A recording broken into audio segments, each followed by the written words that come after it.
Jeste li ikada stavili sol u deterdžent za suđe? Ako niste, obavezno pogledajte ovaj video do kraja jer je ovo fantastično. Za ovaj recept ne moramo koristiti skupe sastojke. Prvo dodajte 200 ml najjeftinijeg deterdženta za suđe. Zatim dodajte 1 žlicu kuhinjske soli. Sol ne samo da uklanja prljavštine, već i ubija bakterije.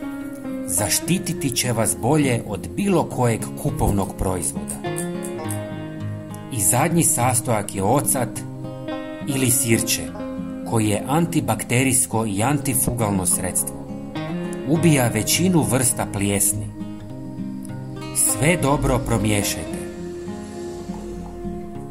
Sada ste napravili najbolje domaće sredstvo za čišćenje i pranje posuđa.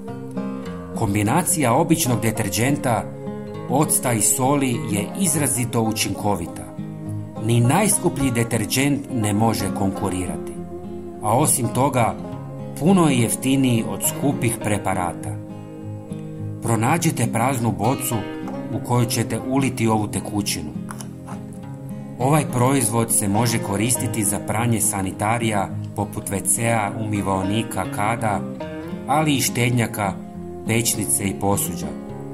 Ovo je univerzalno sredstvo za čišćenje. Suđe se sjaji kao nikad prije.